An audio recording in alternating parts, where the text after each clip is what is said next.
about the importance of carbon capture. We need carbon capturing because that will help meet our GHG reduction targets. This will create good jobs in the technology sector and support the energy transition. And it will also be beneficial to the industries of tomorrow, including concrete, steel, and aluminum. Mr. Speaker, it is Mental Health Awareness Month. Everyone in this House can agree that the mental health of Canadians is a very important issue. Well, maybe not everyone. During the election, this government promised to invest $4.5 billion in funding mental health service through Canadians' mental health transfer, including $250 million in 21-22 and $625 million in 22-23. However, there is no mention of the funding timeline in the federal government's 2022 budget. Why did this government break their commitment to fund mental health? Honorable Secretary Parlementaire. Mr. Speaker, our government has made historic investments in mental health, including $5 billion to the provinces and territories through ongoing bilateral agreements. We are also engaging with provinces and territories to inform the development of a new mental health transfer, building on the principles of the Canada Health Act, as well as sharing data on indicators and in outcomes. We remain fully committed to the additional $4.5 billion over 5 years to ensure mental health care is treated as a full and equal part of Canada's universal public health care system. Honourable member for Edmonton-Wetaskiwin. Mr. Speaker, 66 times while they were trying to get elected, the Liberal Party used the words mental health in their platform. But we're losing 11 Canadians every day to suicide, and we still don't have a 3-digit suicide prevention hotline. We're losing 19 Canadians every day to a raging opioid crisis that continues to worsen. And now the Liberals have broken their cornerstone mental health commitment from an election campaign fought just months ago. Can the minister explain to Canadians struggling with their mental health why her party broke the commitment it so solemnly made to help them when it was looking for their votes? The Honourable Parliamentary Secretary. The government is working to implement this crisis line as quickly and as effectively as possible. While the CRTC is completing its process, PHAC is working concurrently to ensure there will be capacity for the new line to connect people to the most appropriate support in the most appropriate way. We are also working closely with U.S. Admiral Levine and Dr. Delphine Rittman and their team to learn from the ongoing American crisis line implementation process started back in 2018. The honourable member for Edmonton-Wetaskiwin. Mr. Speaker, that didn't even come close to answering the question we actually asked. Mr. Speaker, we've asked consistently very fair, straightforward questions on the issue of the Canada mental health transfer. Last week, the minister dismissed them as, quote, annoying and despicable.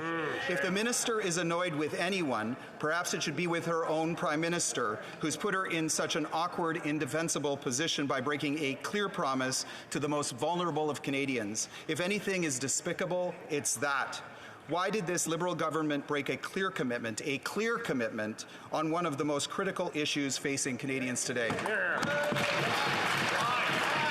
The Honourable Parliamentary Secretary. I'd like to thank my colleague for his question. There's a process that we're following. It's a serious process. The CRTC is studying the recent consultations and ensuring that each call is directed effectively. This entails significant changes to our telecommunications systems all across the country. And we've also invested $3.7 million additional dollars for a total of $50 million to support distress centers all across Canada. Member for Victoria. Even Dominic walked it out.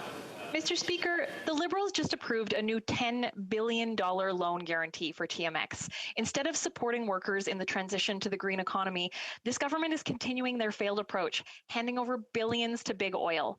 The Liberals never should have bought the pipeline. The government's own watchdog confirmed they should expect to lose money when they sell it. And now they're putting even more public dollars on the line for this financial boondoggle.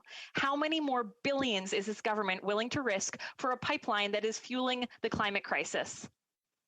The Honourable Deputy Prime Minister. Mr. Speaker, our government understands how important it is for us as Canadians to get our resources to market and to get fair value for them. We do not intend to be the long-term owner of the Trans Mountain Pipeline. A divestment process will be initiated once the project is more advanced, de-risked, and essentially when consultations with Indigenous people are concluded. The Honourable Member for Timmins, James Bay. Carbon bomb. It's a term referring to any new fossil fuel project that would plunge the planet dangerously past the 1.5 degrees Celsius line into climate crisis. That's why the International Energy Agency says there simply can't be any more fossil fuel projects. So let's talk about the billions this government has put into the carbon bomb. They own the TMX pipeline. Spare us the talk about an emissions cap. This is about burning an extra 1 million barrels of oil a day. So given what's at risk, why did the Environment Minister decide to act as a sock puppet for the big oil lobby? The Honourable Minister of Environment and Climate Change. Thank you very much, Mr. Speaker. I would like to remind my honourable colleague that we have decided to go after pollution, Mr. Speaker, and that's exactly what we're doing with our plan. And in fact, as oil production has increased in 2019, pollution has gone down. And they should be happy about that, Mr. Speaker. They should be happy about that. Production went up, pollution went down, Mr. Speaker. What else do they want?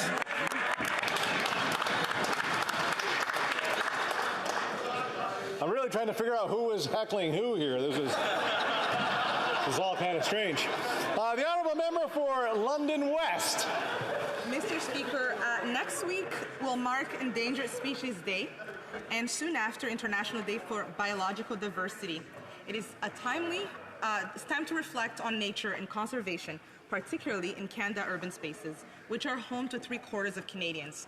Urban parks have a role to play in supporting species to survive and offering residents benefits like cool spaces among heat islands in our urban environment. It is of great interest to many Canadians when the National Urban Parks Program was announced in last August. Can the Minister of Environment and Climate Change share with this House how this program has advanced since then? Excellent. The Honourable Minister of Environment and Climate Change. Thank you, Mr. Speaker. I want to thank the Honourable Member from London West for her question and her hard work.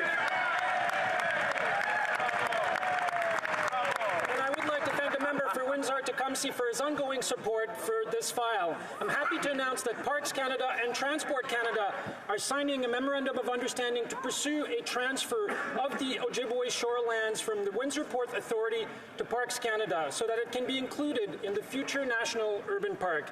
This is a significant step forward in establishing the park, Mr. Speaker.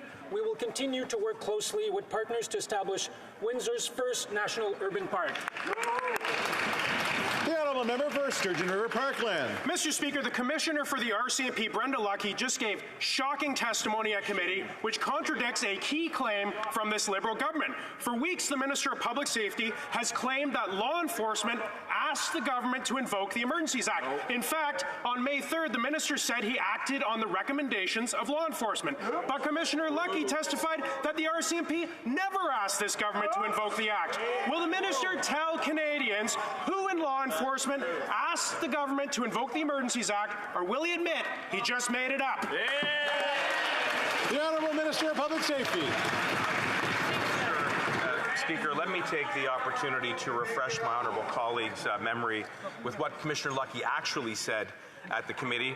She said that the Emergencies Act allowed police to maintain a security perimeter and refuse entry of individuals traveling to the illegal protest with the intent of participating.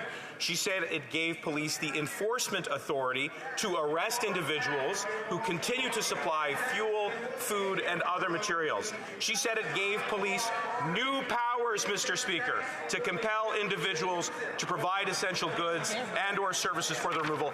That's what the Commissioner said, Mr. Speaker, not the paraphrasing. The Honourable Member for Sturgeon River Parkland.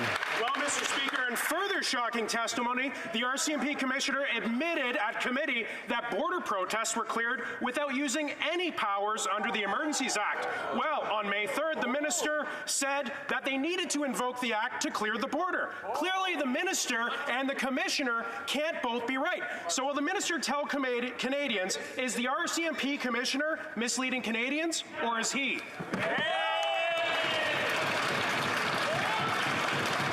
The Honourable Minister of Public Safety. I'll tell this chamber who's misleading Canadians. It's that honourable colleague over there who continues to paraphrase very recklessly and inaccurately the actual testimony of the Commissioner who said that she used the Emergencies Act to restore public safety, Mr. Speaker, and we will continue to be transparent with all members of this chamber and all Canadians about why it is that we invoked that act. It was to protect Canadians.